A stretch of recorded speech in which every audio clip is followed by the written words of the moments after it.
Late light pours across Hebron's ridgelines like molten bronze, throwing long spears of shadow down the terraces.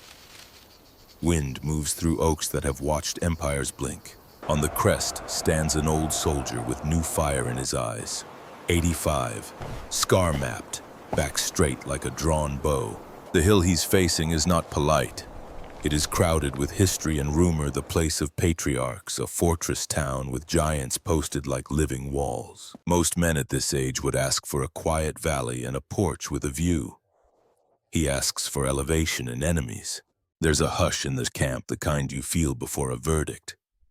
Lines have been drawn in quieter times, lots cast, boundaries inked. The allocation committee is ready to stamp settled.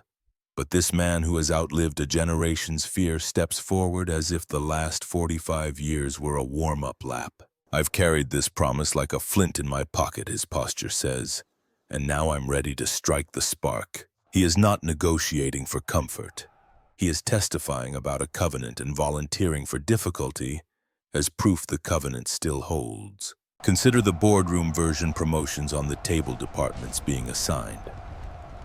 Everyone angles for the easy P&L, the portfolio with fewer fires.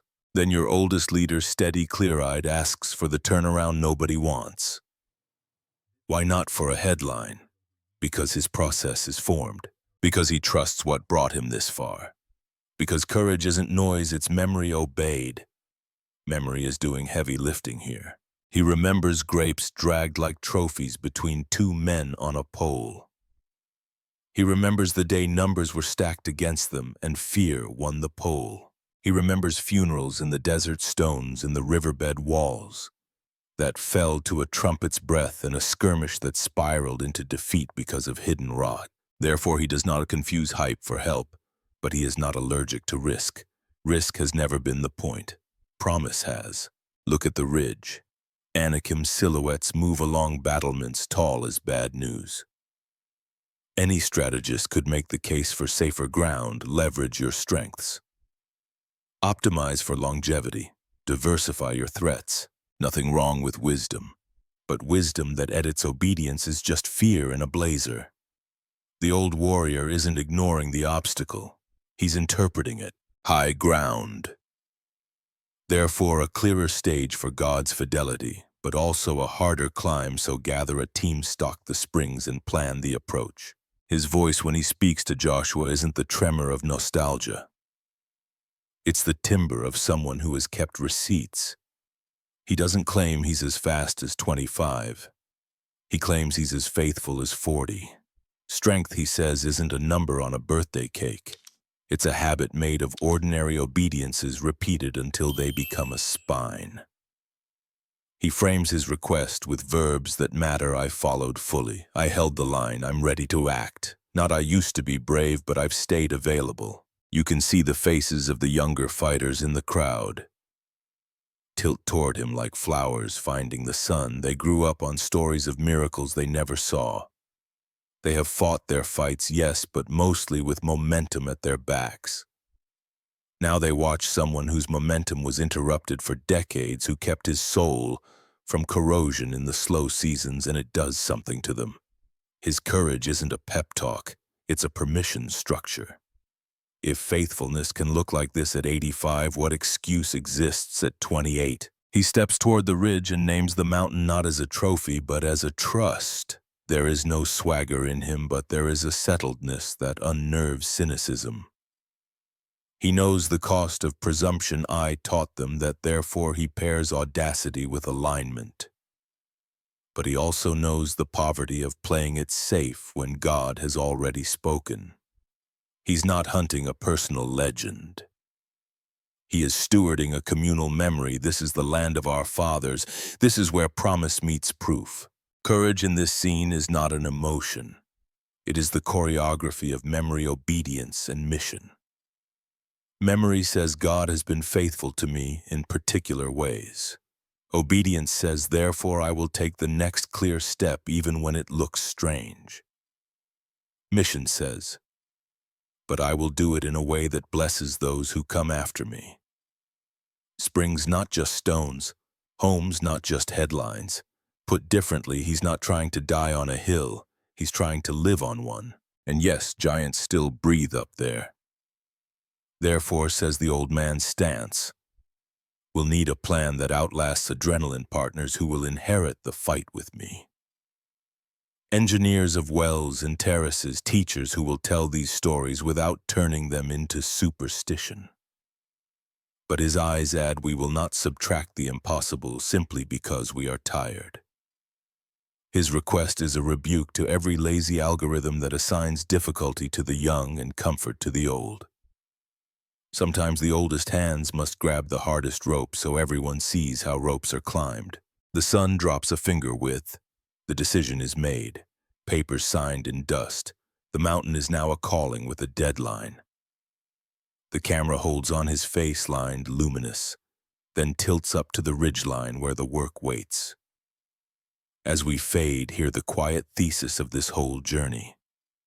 Courage borrows certainty from who God has already proved himself to be, then spends that certainty on the next obedient hill.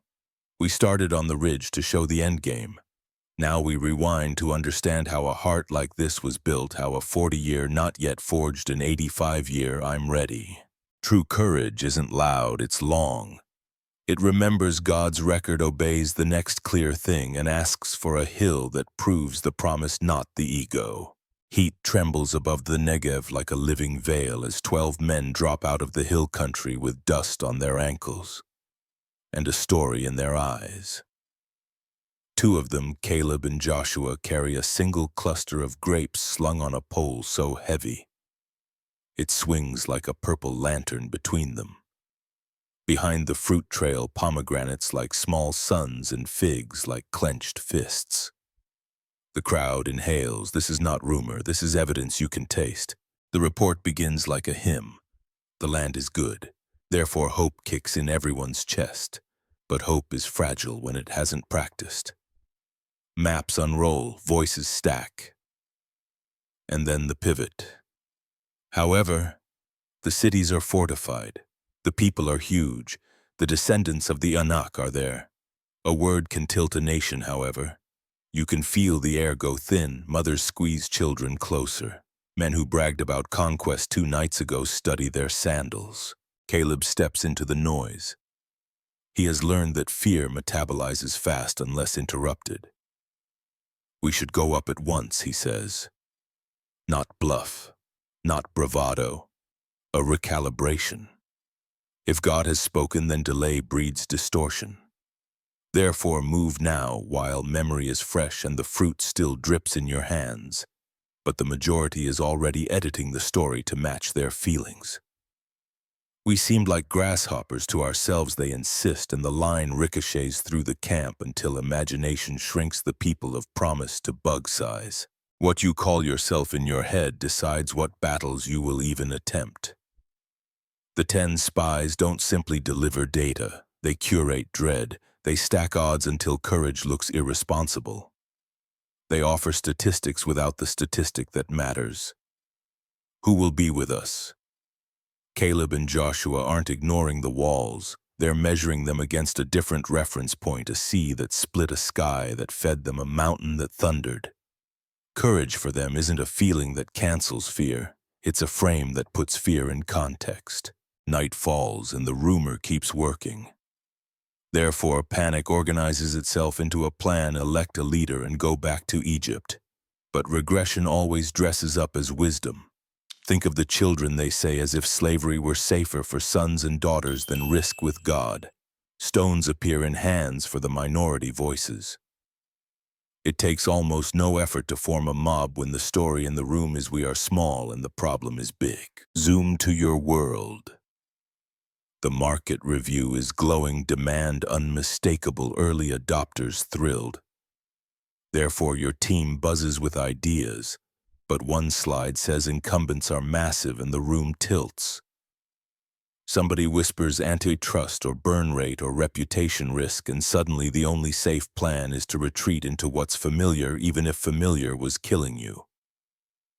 We keep grapes on the table and still vote for Egypt because fear writes faster than faith unless someone interrupts the script. Caleb tries. He tears his clothes, the ancient exclamation point, and pleads for a better story. Not a naive one, a true one. If the Lord delights, he will bring us in. Translation: don't make your identity the size of the obstacle, make it the faithfulness of the guide. Therefore, do not rebel by refusing to move, but do not presume by moving without him. The camp is one decision away from becoming either a people of memory or a museum of missed moments. The question lingers timeless and close. Will you let fear be your narrator? Will you allow a single, however, to edit out everything God has already done? Kadesh is the incision point where a nation's self-talk becomes its future. 10 men sell a story of smallness and millions buy it at full price. 2 men sell a story of promise, and for now, the market isn't interested. Courage, it turns out, is often bad business before it becomes wisdom. When the evidence is good but the odds look bad, choose your narrator. Name the however, then frame it under God's track record and move while the fruit is still in your hands. Morning finds the camp brittle. Fear hardened overnight into policy. Delegates circulate with serious faces in a draft plan that sounds prudent. Appoint a new leader. Reverse course, head back to Egypt. Therefore, rebellion wears a suit, but treason against trust is still treason.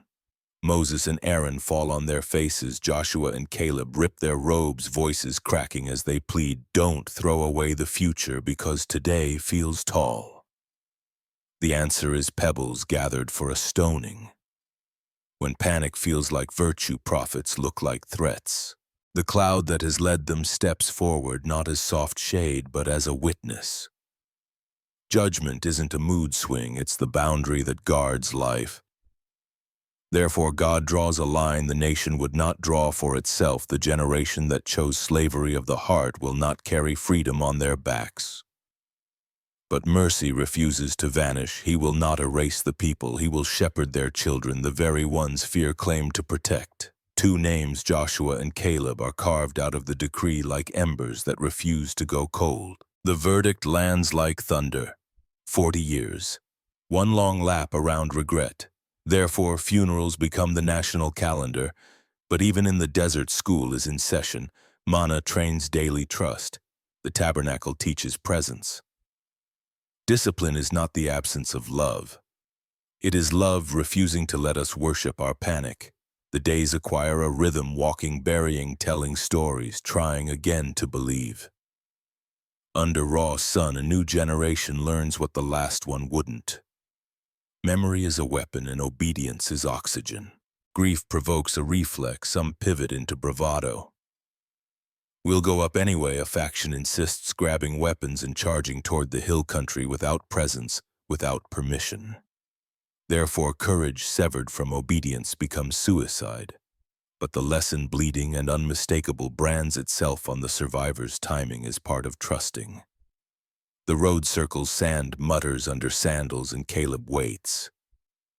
Not passively, productively. He mentors, he remembers, he refuses bitterness. Waiting becomes the gym where his hope keeps muscle. Zoom in on the quiet math of those years. Babies become boys. Boys become men. Girls learn songs that are maps. Elders rehearse the Red Sea story until it coats their throats like honey. Therefore, when the river finally opens again, they will know how to walk through, but they will also know what not to carry: presumption, shortcuts, and the itch to crown nostalgia as a god. Caleb watches the horizon the way a sailor watches wind. Not to complain about weather, but to be ready to hoist the sail the second the breath of God returns. By the time the decree runs out, the camp is different.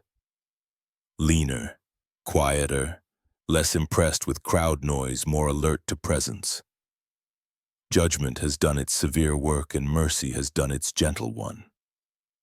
The camera finds Caleb in the twilight of year 40, hands calloused, eyes clear, a man with decades of receipts. Therefore, when the story reopens at a river's edge and walls rise in the distance, his heart does not clatter like pots. It beats the steady drum of someone who outlived panic without letting hope die. God's not yet isn't a void, it's a classroom.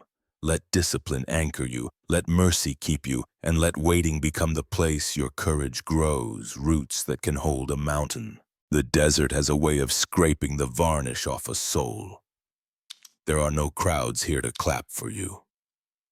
No headlines to spike your adrenaline, just wind that tastes like salt and sun that writes its name on your skin. Days stack like bleached bones, therefore monotony tempts a slow leak of meaning, but a different kind of muscle grows in the repetition. Manna at dawn tents struck tents, set children taught elders, remembering out loud. The schedule doesn't look heroic, it looks humane if you have the eyes for it. Graves multiply on the horizon, small mounds with bigger stories. You learn to speak in whispers around them. Therefore, grief could harden into cynicism, but God seeds the days with a liturgy of dependence so simple it can't be faked. Bread nobody baked, water from unlikely places, a fiery pillar in the cold, a cloud that walks. The tabernacle rises like a portable mountain, a center of gravity they carry wherever they go. Sacrifice teaches that holiness isn't a superstition for crisis days, it is the everyday shape of love. Caleb makes choices only he can make. He refuses the cheap dignity of complaining. He refuses the slow rot of nostalgia, the lie that Egypt was easier. He keeps his body honest with work, his mind honest with scripture, his memory honest with names, the elders who stood with him at Kadesh. The teenagers who'll need courage he can model. Therefore he invests in the young, teaching boys how to set stakes straight and tell stories straight, teaching girls how to sing the truth until it outlives fear. But he never lowers the bar. Holiness is not a mood, it is a plumb line. There are sparks, too. Moments that flare holy. A boy asks him, "Was the sea really two walls?" Caleb kneels in sand and draws it with his finger. Then tells not only what happened, but what it did to a man inside, how terror became trust one step at a time. Therefore, memory isn't just information. It's formation, truth metabolized into reflex, but memory unpracticed decays into trivia. So they practice. 12 stones become a family drill. What do these mean? They mean we cross with God or we don't cross at all. Leadership here is not the microphone kind. It is the maintenance kind. Fixing a neighbor's tent line before it frays. Returning a borrowed tool without being asked. Stopping a rumor instead of spreading it. Therefore, the camp becomes a school where ordinary obedience is contagious. But the desert also keeps a record, moments of presumption, flashes of idolatry, the lure of shortcuts. Caleb watches the ground where others stumbled and marks it the way a guide marks a crevasse. Don't step there again. By year 20 you can tell who is being hollowed out and who is being carved. One looks like collapse, the other looks like capacity. Caleb's strength isn't loud, but it is noticeable, like a tree that learned to drink deep. Therefore, when conflict sparks, he is a quiet center, others orbit.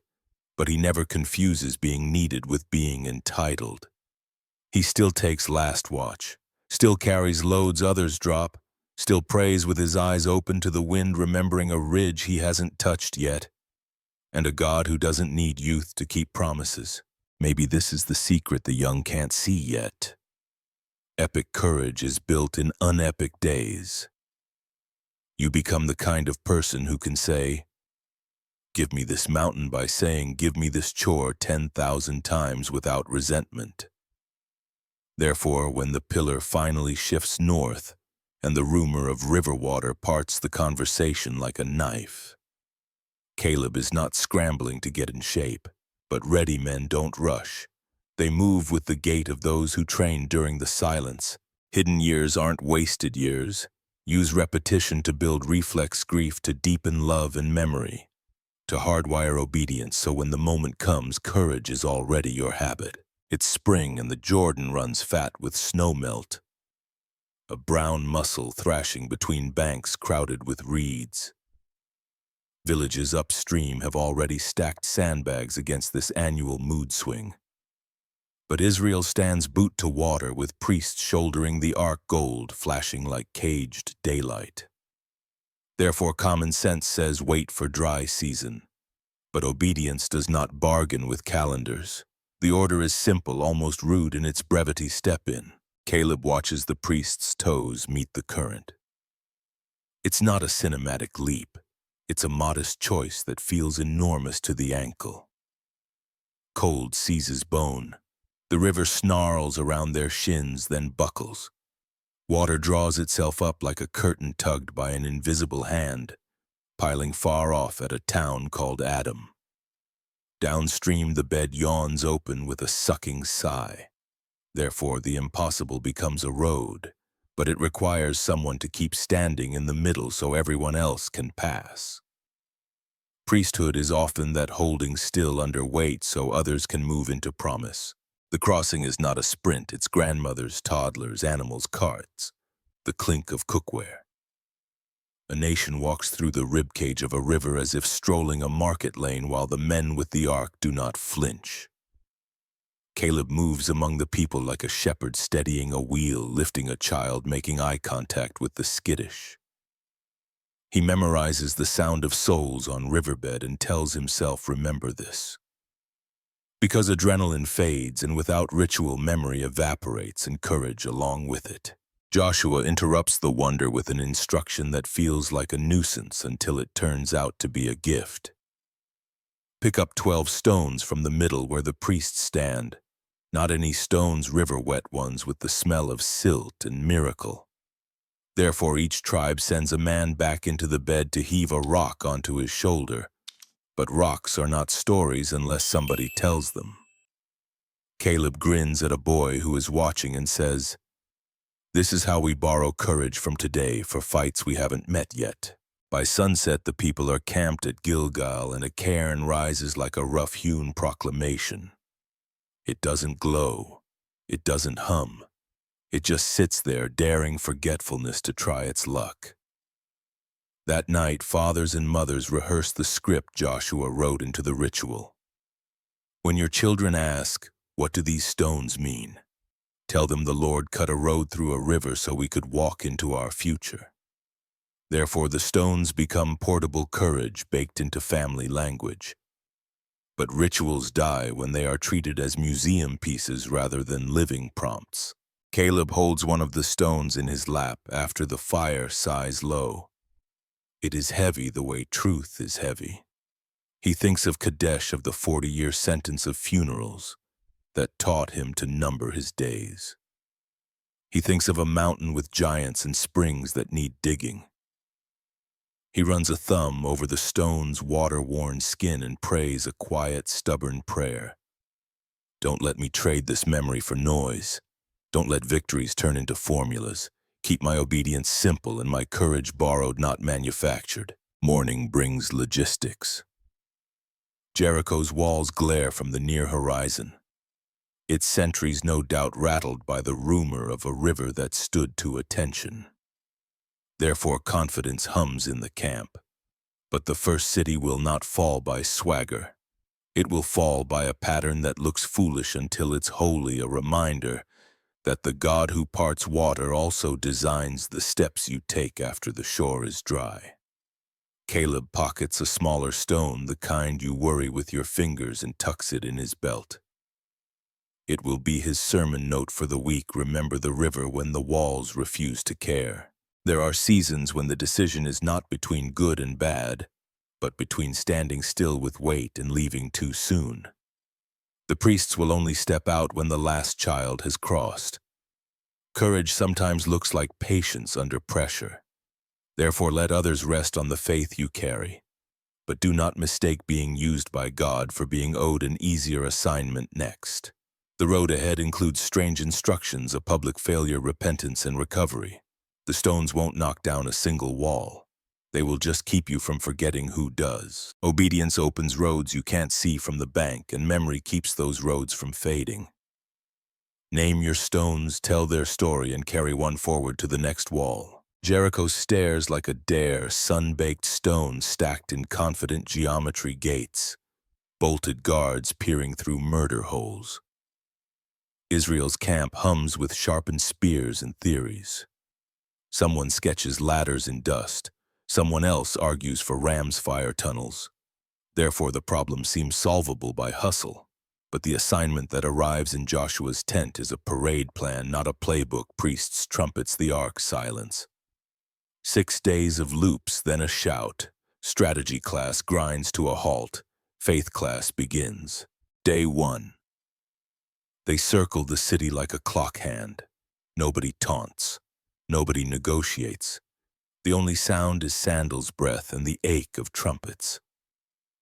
Jericho's soldiers laugh from the wall. Therefore, ridicule tests the spine, but obedience soaks deeper the longer it's carried. Caleb walks with the tribe of Judah, counting stones, faces, patterns in the mortar, not to find a weak spot, but to teach his eyes to stay where God placed the focus. If presence is in the middle, then process is your courage. Days 2 through 6 repeat like a stubborn chorus. The absurdity grows louder. So does the temptation to improvise. What if we add a skirmish? What if we scale a corner at night? Therefore, the itch to help God along scratches at commander's nerves, but the order hasn't changed. Silence holds. Feet grind a trench of habit into the earth. Caleb watches young men wrestle boredom like a beast. He pulls one aside. You think courage is fireworks? Most days, it's just not quitting the right thing. 7 dawns later, the formation looks ordinary from a distance, one more lap around futility. But on this day, there are 7 circuits, an acceleration of the strange. Then a pause that holds its breath. Trumpets lift. The long note threads the air. Therefore, sound becomes a sledgehammer. But the real demolition began a week ago when trust outlasted taunt. Stone convulses, dust geysers up. The neat geometry folds like wet clay.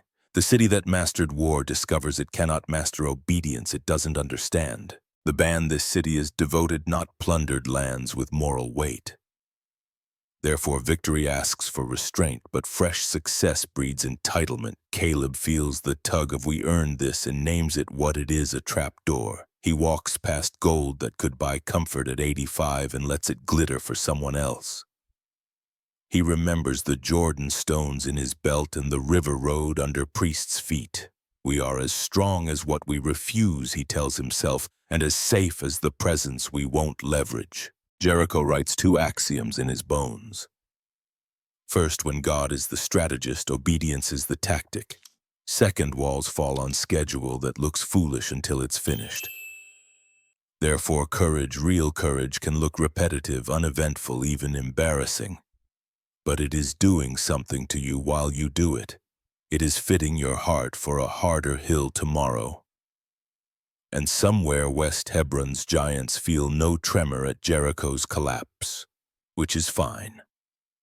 Caleb isn't collecting headlines. He's collecting habits that make mountains possible. Don't swap obedience for improvisation just because the method looks strange. When God owns the strategy, your job is to march, hold, and trust, then steward the win with restraint. The morning after Jericho tastes like victory. Campfire stories reheat the moment the walls fell, and swagger laces the sentences. Scouts jog back from a hill town named Ai with a shrug in their voices. Small place, they report. Don't tire the whole army. 2,000 or 3,000 will do. Therefore, success edits memory into a shortcut, but holiness hasn't changed its requirements. Joshua nods, sends the light detachment, and the dust they kick up looks like confidence until it looks like panic. Men break, 36 fall. The gate that should have been a footnote becomes a headline written in blood. Joshua face plants before the ark with the same intensity he used to march around walls.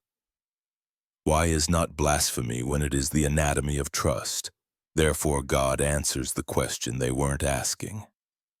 Not how many troops, but what kind of camp. Hidden theft from Jericho. Gold and garments buried under a family tent has turned their momentum into mud.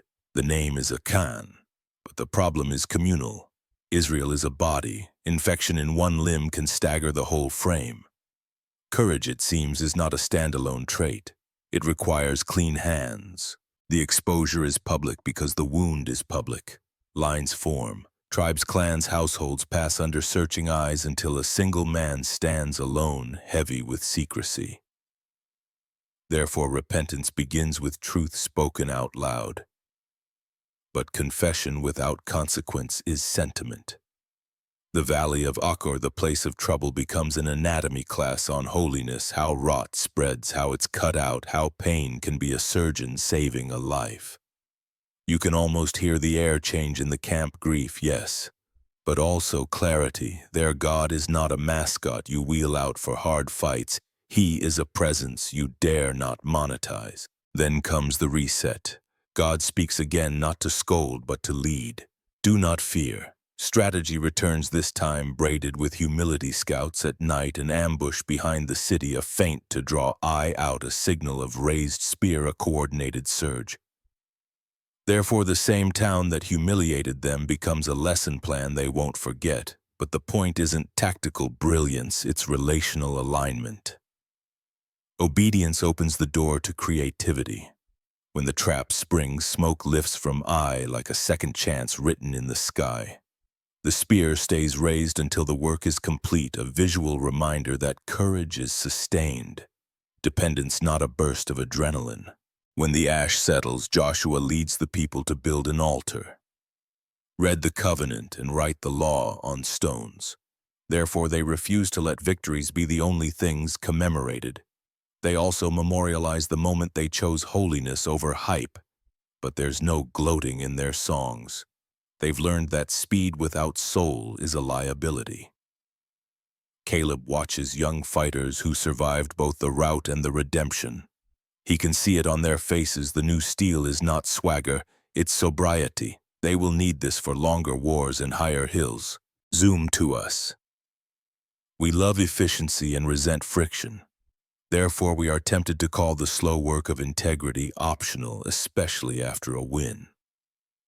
But I insist your private choices can veto your public battles. You don't have to be famous to be foundational. Be the hidden obedience that keeps a community's courage from collapsing at the gate. And when failure happens, because it will go to the valley where trouble is named and build there the altar where mercy meets truth. Results without holiness are a trap. Clean hands make strong hearts. Deal with what's buried, realign under God, and let obedience, not momentum, power your courage. Victories flatten into logistics, maps spread like quilts on rough tables, names stack Makkedah, Libnah, Lachish, Eglon, Hebron, Debir, until the list feels like rain on a tin roof. Therefore, momentum becomes a grind, but courage does some of its best work away from headlines. Years spool out under a sun that does not care how famous yesterday was. Supply lines watch rotations, treaties honored, ambushes avoided, wounded carried. The southern kings fall, then a northern coalition hardens like storm cloud and breaks. Israel advances not by spectacle but by steady obedience. An inching faith that refuses drift. Caleb's hair silvers. His stride stays honest. He learns to love brief fires at night more than victory songs, spaces where men tell truth and scrape sand from their souls. Therefore, fatigue has to be managed like an enemy. But not every fix is louder drums and sharper spears. Sometimes it is sharing bread, remembering names, rereading the covenant by lamplight. Joshua's orders are clear and unhurried. Patrols return with dust in their eyebrows and stories in their fists. The land begins to rest from war, not because every enemy vanished, but because patterns of obedience took root deeper than panic. Not everything is conquest. Some days are repair days, restringing bows, mending sandals, teaching boys to hold a line, teaching girls to keep a household brave. Therefore, the middle chapters demand a broader definition of valor. But they also expose impatience. People want a climax every Friday. Caleb keeps pointing at the long arc. Promise is a marathon with battles as mile markers, not the whole course. He stands on ridges and reads the terrain the way a shepherd reads weather. This is still God's campaign, he tells the young. Don't measure success by noise. There's a rhythm to faithful advance. Pray, plan, move, clean up, remember. Repeat. Therefore endurance becomes liturgy, but liturgy without heart curdles into habit. So they keep the stories fresh, Jordan's walls of water, Jericho's collapse, eyes humbling and reset. Memory is oxygen in the long haul, and when a town surrenders without a fight, they receive it without gloating. When a skirmish goes crooked, they correct without despair. The point is not to never falter, it is to never unlearn. The historian will summarize these chapters in a paragraph. The veterans will carry them in their bones. Years later, when Caleb asks for a mountain, it won't be nostalgia speaking, it will be the voice of a man trained by 1,000 unglamorous obediences to trust God with one more hard thing. Most of life lives in the middle chapters. Build a repeatable rhythm, pray, plan, move, clean up, remember, and let endurance turn isolated wins into a lived way of faith. The land-measuring crews crisscross the plains like ants with strings, calling out boundary markers, chalking lines on leather maps. Camp murmurs with inheritance, math tribes, clans, families, all waiting to hear where they'll pitch their future. Therefore, most men angle for good soil and gentle valleys. But one figure moves through the assembly with the calm of a man on a mission older than the survey, Caleb. He doesn't clear his throat to be dramatic. He clears it to be precise. You know the word the Lord spoke to Moses concerning me. He begins no legend polish, just receipts. He names dates. He names places. He names promises, Kadesh. 45 years, I brought him back a report according to my convictions, he says, and you hear the hinge of a life, not the crowd's fear, not the trend's mood, the truth he stood in when stones were in hands. Therefore, he frames courage as fidelity, not personality, but fidelity without follow-through is nostalgia. He's here to cash a promise by walking into its cost. He refuses self-mythology. My brothers made the people's hearts melt, he admits. No, I told you so. No costume of hero. Just a man who followed fully and kept following when nothing seemed to move. He points at his body without boasting. I'm as strong now as then for war and going out and coming in. Translation strength is what obedience leaves behind after long years test it. Therefore he asks plainly, give me this hill country, where the Anakim are with large fortified cities. But he tethers the ask to dependence. It may be that the Lord will be with me and I shall drive them out. The outcome is God's, the request is his. Joshua's eyes carried decades, 2 plagues, seas, deserts, walls. He hears the cadence of truth he's trusted since youth and rests his hands on Caleb's shoulders. Blessing is not sentiment. It is a formal recognition of alignment. Therefore, authority endorses obedience and puts wind at its back. But blessing doesn't bulldoze difficulty. Everyone can see Hebron's ridges. Everyone remembers the old fear. The moment is both ceremony and summons. Application lands like a low drum when it's your turn to speak for your future. Bring receipts, not rhetoric. Name what God said where he said it when you obeyed what you learned in the delay. Therefore, your ask won't sound like ambition. It will sound like stewardship, but be ready to want the hard place most tied to your calling. Easy ground rarely carries legacy weight. You can feel the younger fighters listening. They've seen Caleb in the desert teaching boys to pull tent lines straight and girls to sing truth like armor. Now they see him make the same choices with a city in view. Therefore, discipleship finally looks like muscle memory under pressure. But they still need a picture of after. Caleb gives it not just a taken hill, but a lived hill, spring-secured daughters, honored sons-in-law, commissioned the next generation inheriting a rhythm, not just a rumor. He finishes without flourish. No victory lap, just the next step.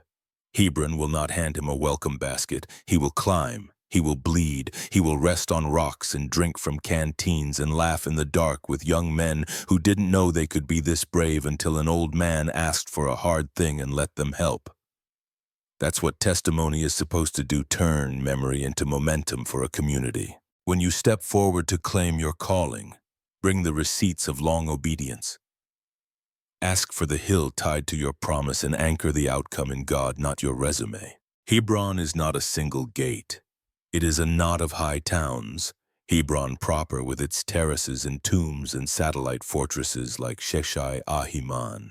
And Talmais holds Anakim outposts watching each other from cliff to cliff. Therefore, a frontal charge would spend men on vanity, but a layered problem invites layered courage. Caleb convenes captains on a chalk-scraped rock and lays out a simple, stubborn plan: cut the ridgeline, sever the signals, force each stronghold to fight alone. We're not here to look heroic, he says. We're here to win clean. He builds a team on purpose. Othniel Young, steady eyes, gets the spear tip assignment. Axa, Caleb's daughter, moves through camp taking stock of water points and supply paths. She is not ornamental leadership, she's logistics with a heartbeat. Therefore, courage multiplies because it includes gifts beyond swords, but swords still have to sing. Scouts count sentry rotations, map goat trails that become infantry lanes, and chalk the places where rock gives bad footing. We fight gravity and giants, one scout grins. So bring extra will. Night wraps the hills in animal breath and coyote cry. On Caleb's signal, 3 columns flow uphill like shadow. No horns, no boasts. Only the hush of men who trained their feet in wilderness monotony, now spending that discipline at speed. The first objective is a relay tower, a squat tooth of stone used to flash warnings along the ridge. Therefore they take it without theatrics and blanket its fire. But the quiet victory is enormous. The Anakim will wake to local problems, not a coordinated defense. Momentum so often a rumor becomes a tool. Dawn finds Othniel's column pressed against the lower wall of a satellite town. Ladders go up with the soft grammar of muscle and breath. A sentry shouts. The shout dies under a palm. Inside the wall, streets coil like snakes, perfect for ambushes, so Caleb's orders stand: stay paired, keep sight lines, do not chase glory around blind corners.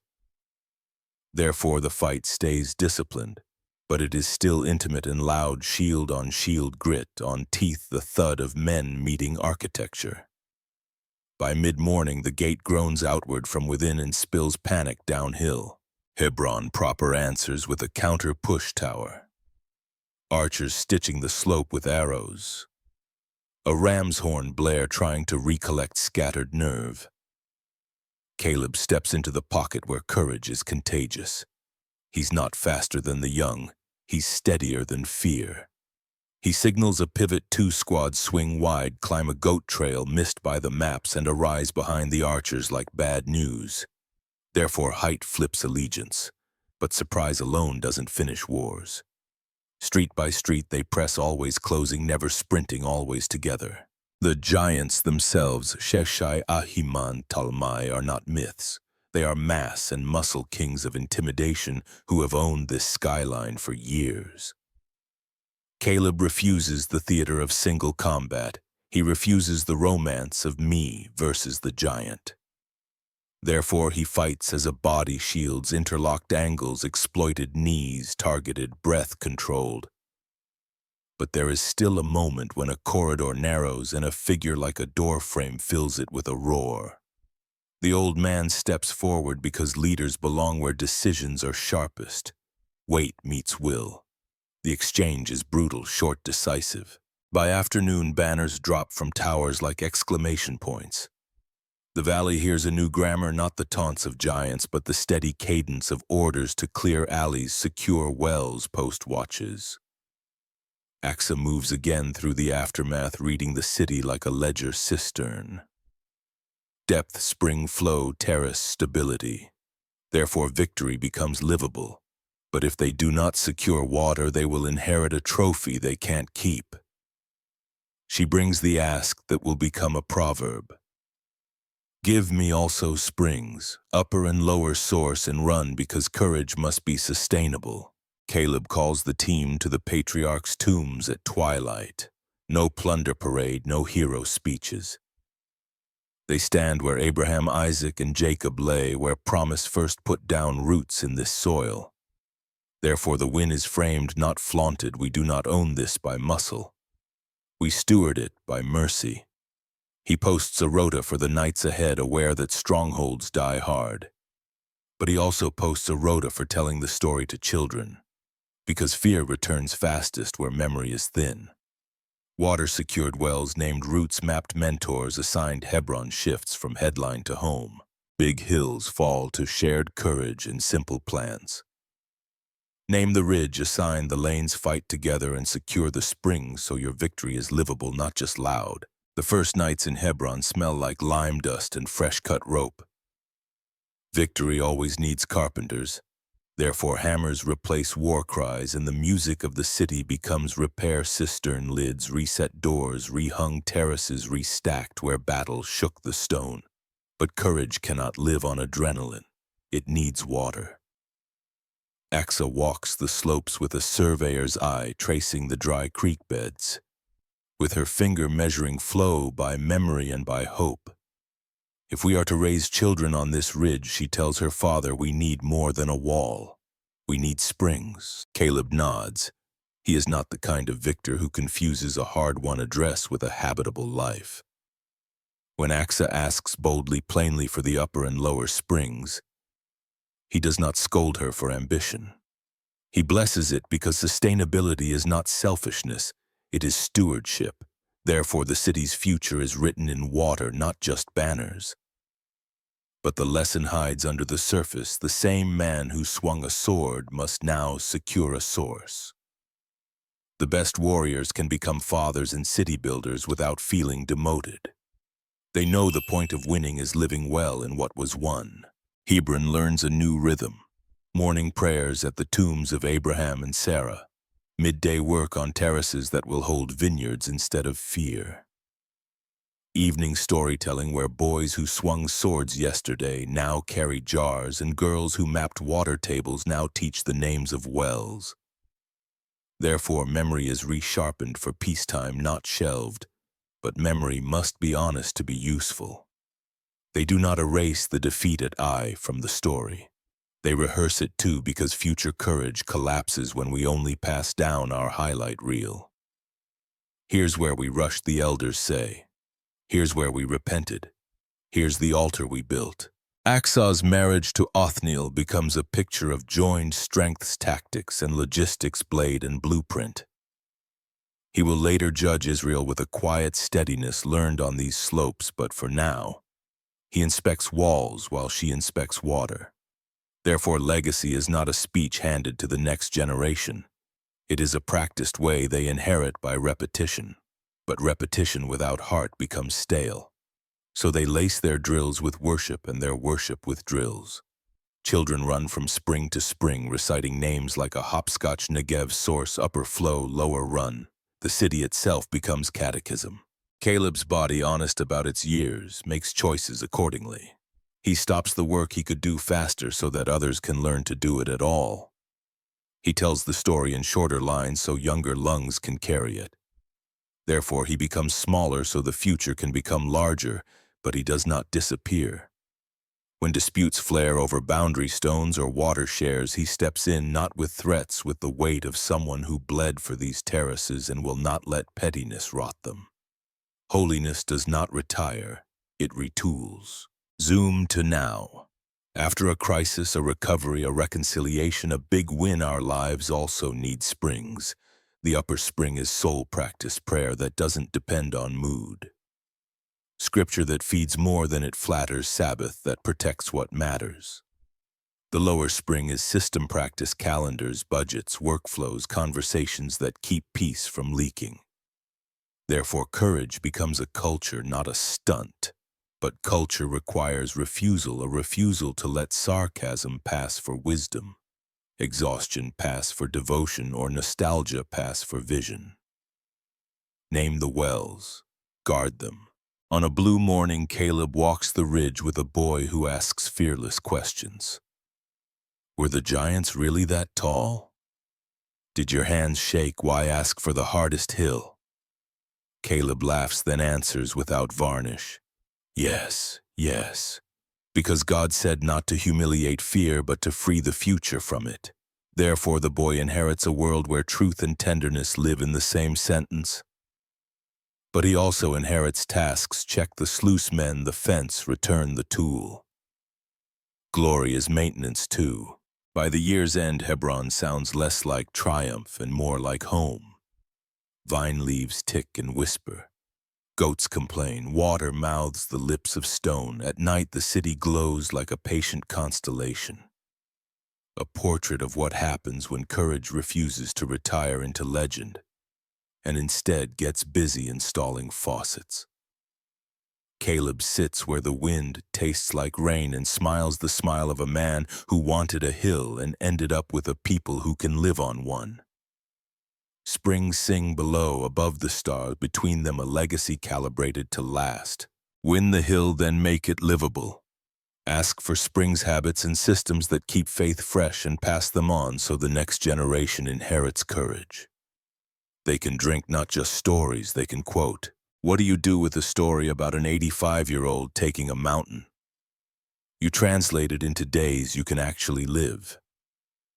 Not everyone faces Anakim with iron and oak. Most of us face inboxes, hospital corridors, hard conversations, long slogs that don't trend. Therefore, we need courage we can practice, but practice needs a pattern. Caleb gives us 1-5 rules each with a rhythm. What about setbacks? Expect an AI. Name it early, repent quickly, rebuild publicly, and keep marching. Your failure isn't final unless you use it to justify quitting. The point of these rules isn't to make you impressive. It's to make you faithful on Monday mornings, in budget meetings, at hospital bedsides, in long parenting nights, at quiet graves. If you're older and feel late, Caleb did not apologize for his age. He stewarded his years. You are not behind. You are equipped. If you're younger and feel small, don't wait to feel brave. Practice micro-bravery now. Borrow courage from older saints, then become the lender. The closing question is the opening one turned toward you. What's your mountain this year and who will climb it with you? Put it in the comments. Name your next clear thing. Name your springs. Someone scanning the thread may borrow your courage the way a generation borrowed Caleb's. Courage is a method you can practice. Remember specifically. Obey the next clear thing. Ask for the right hard hill, share courage in community, and install springs. So wins become a way of life.